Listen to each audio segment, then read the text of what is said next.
Hey Cancer, we are on March 2015 and I have a month to talk about with you. Now, I am a Leo on the cusp of Cancer, and let me tell you, I'm like primarily a Cancer. So we're at one here. Like, nobody likes Cancers in the zodiac, and it's really starting to piss me off because I think we're the most beautiful things out there. And I'm not saying that because it's an ego thing. I just can't understand why the nurturing, loving energy of a Cancer is not more appreciated in the zodiac. But a lot of astrologers make fun of Cancer. So guess what, people? If you've been going to other astrologers and they're making fun of your Cancer, come to this one because I gotcha. I go through everything you go through, and so I am going to stand up and sing the song of my people right now because it's starting to really bug me.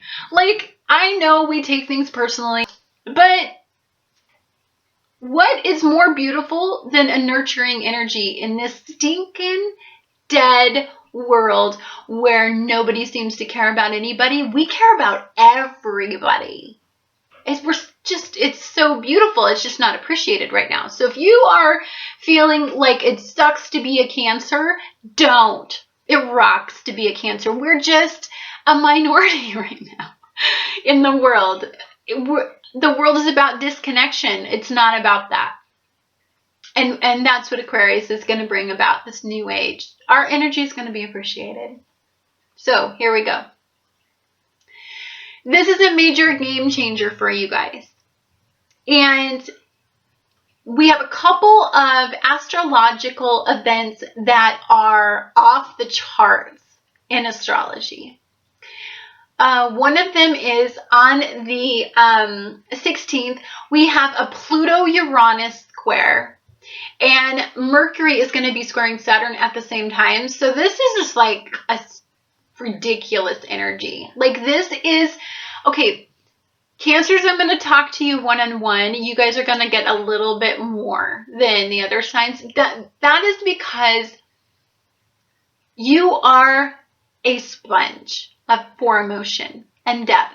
There is going to be a lot of emotion wrapped around this Pluto-Uranus square. Prepare yourself for the energy of the universe and prepare yourself for the energy that you're going to be feeling from everybody around you. And try to find a way to harness this energy in a positive way. And the reason why I'm saying this is because your Pluto-Uranus square is going to be in your 9th house. It is going to be very beneficial for you to seek a higher power during this time. It's going to be very beneficial for you to meditate and actually recluse in a little bit. Don't be around a bunch of people, because this energy is going to be very, very intense, which will therefore drain the Cancer of everything they've got to do for themselves. You're going to want to nurture everybody else through their Pluto-Uranus square epic event, but don't. You need to pay attention to you and what you're going to learn from this event, because they have their own homework to do, and so do you. And you're a focus this month because you're a cardinal sign, and this Pluto-Uranus square is in cardinal signs. So you little lovebirds, I'm going to tell you right now, just be selfish with your time and be selfish with your emotions, and you take care of you for once. Don't take care of everybody else in the zodiac. That's not your concern. And that's what these Pluto-Uranus squares have been trying to drill over and over and over and over again for you, is that you are a nurturing energy. You are the mommy in the universe. You want to take care of everybody. And the mothering, the feminine energy is in males as well. So you males out there, you're going to want to nurture, and you're going to want to protect, and you're going to want to wrap your arms around everybody and get them through this process, but you can't. This needs to be about you. Okay? I just can't emphasize this enough because it's going to be a hardcore energy. This Pluto Uranus Square is a cumulative energy that's been going on since 2007. It is it's the grand finale fireworks display that you've been waiting for all night long on the 4th of July. It's that kind of energy. It is just a charge of a lot of opposition, and it's opposing energy. This is not a trine that everybody's complimenting each other and motivating you. This is a breakdown energy. This is a deep energy that is asking you about, are you balancing your relationships, your friendships, the way that you nurture everybody, versus are you taking care of yourself? Are you motivating yourself? Are you giving more to everybody else than you're giving to yourself? Are you nurturing others more than you're nurturing yourself? And if so, how can you find that balance? Like, what do you need daily after you've done nurturing everybody else? What do you need at the end of the day?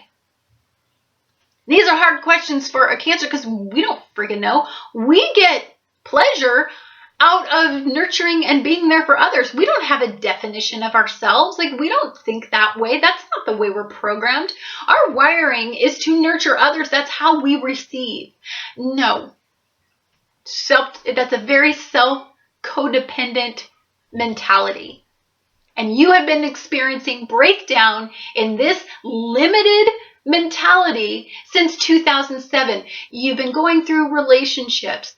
You've been having friendships tested. Your career sector has been challenged. Everything keeps wanting to break you down to make you stronger on the inside to face all these challenges. You've been going through breakdown after breakdown after breakdown, and it's literally breaking you. But Pluto has been there breaking you down, rebuilding you. Where there's a death in Pluto, there is a regeneration. There is a rebirth. Pluto is the planet of control and power. And it is opposing Uranus, this rebellious energy that just wants freedom. And then you've got Capricorn in here saying, I just want a grounded world, which we totally relate to as a Cancer. Cancers totally relate to being grounded. Nothing is better than having a strong foundation to a Cancer. It's like eating chocolate and it just going into your mouth, and it just tastes so fracking good when it just melts into. I love chocolate. I got distracted. Anyhow, is that when you have this energy like this pulling you in different directions, and they're opposing each other, they're asking you all the toughest questions they can ever ask a Cancer. Cancers then regress. They crawl into their shell. They get all melancholy. They get all depressed.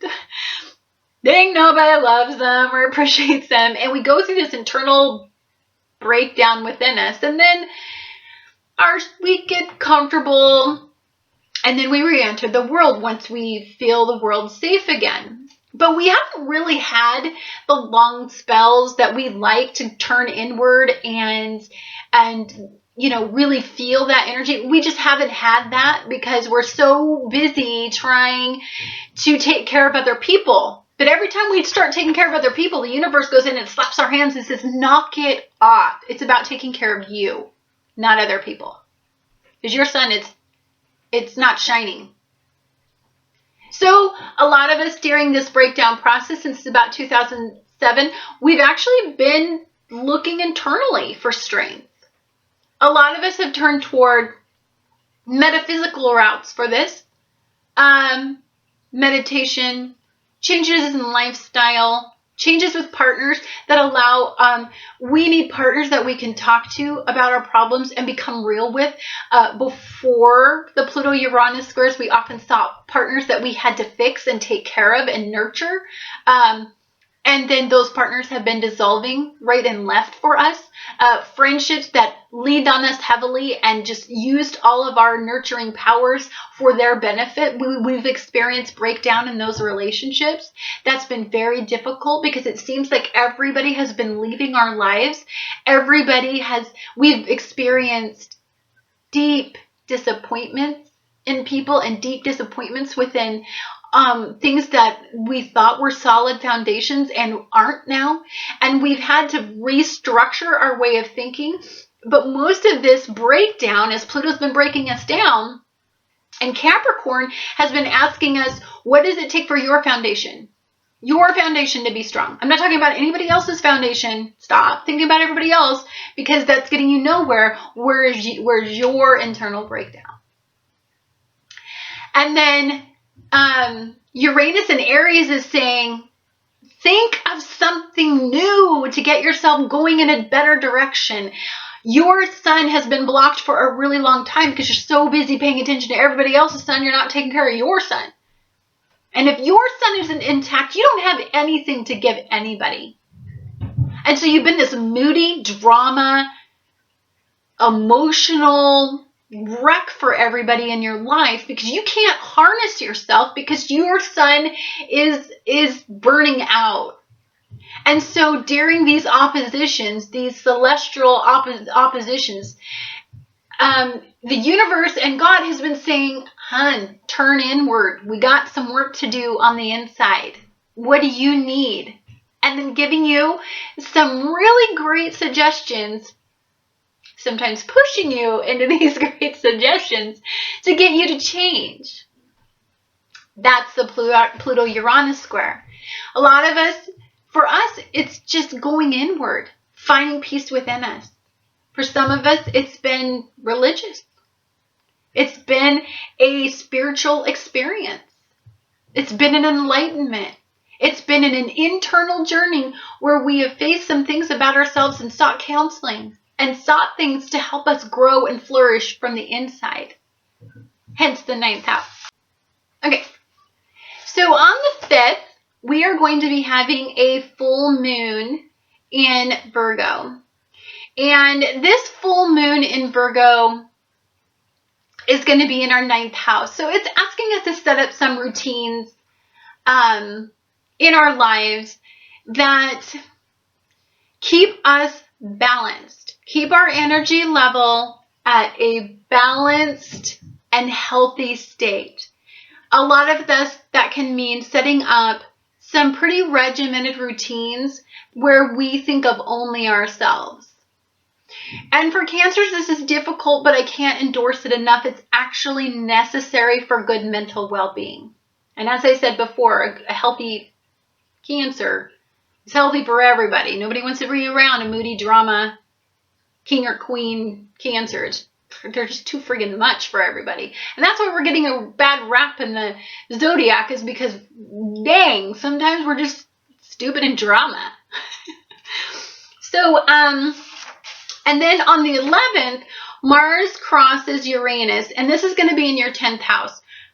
Something unpredictable may push you in a direction when in your life purpose and your career. It could be a just off the wall opportunity that comes from nowhere, just nowhere, that you wouldn't even have thought would be an opportunity in the world.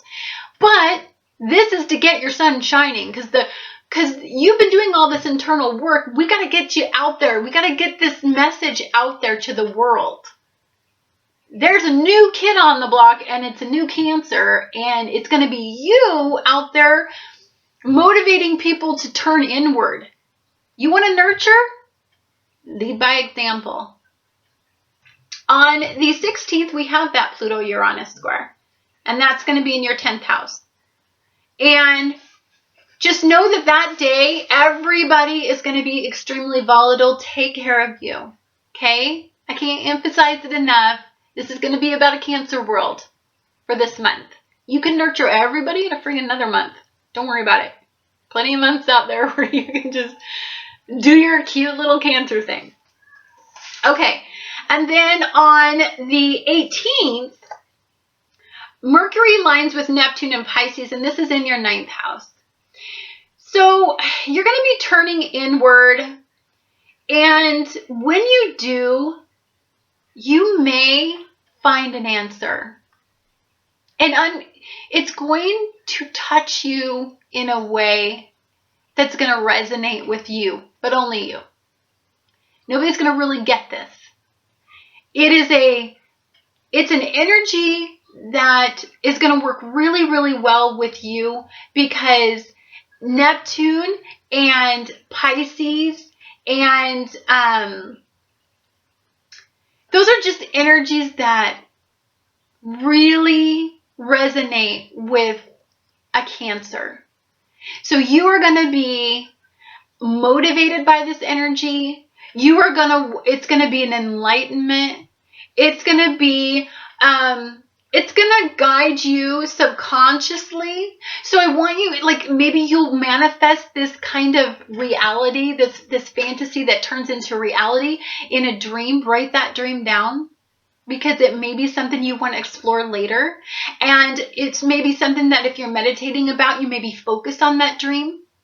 As unrealistic as it may be, you're getting a sign. So really think about that, and that's on the 18th. And then on the 20th, we have the solar eclipse, new moon in Pisces at 29 degrees in your 9th house.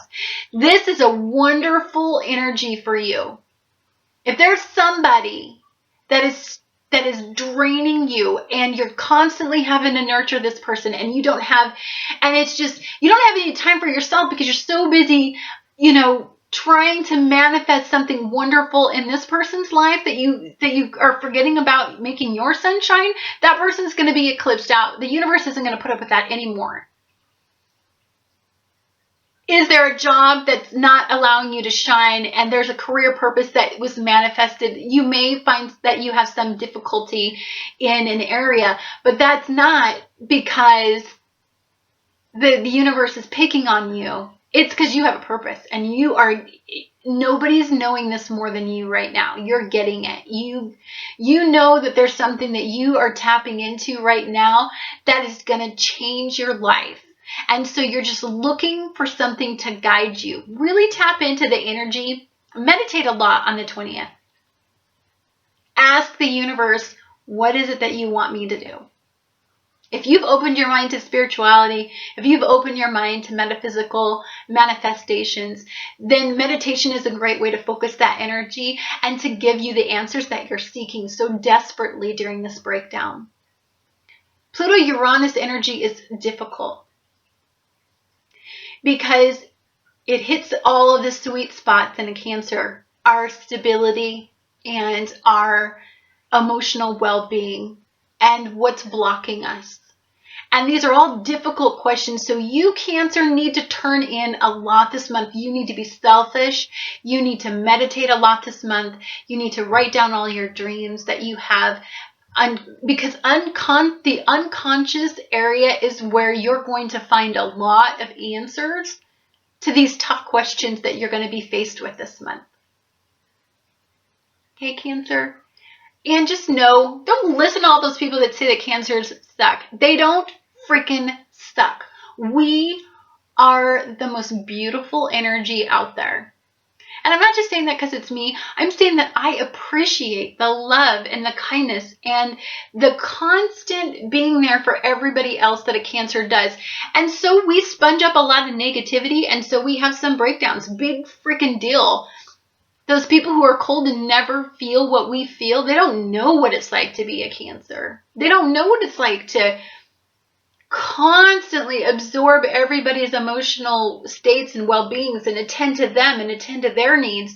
They don't know what that's like. So they don't get an opinion on it. And this is my Aries moon coming out saying, shut up. Leave us Cancers alone. I'm going to sing this song of my people till I freaking die. I'm going to make us so noticed and so appreciated by the end of my astrology career, because I'm over it. I'm just over the bashing of the Cancer. Anyhow, love you, Cancers. And I really, really hope you make it through this energy. And if you guys have any questions, please come to me and I'll try to keep you going, although I have to turn inward too. But I'm going to try to keep you guys going because this is a great energy. You just got to remember to harness it right.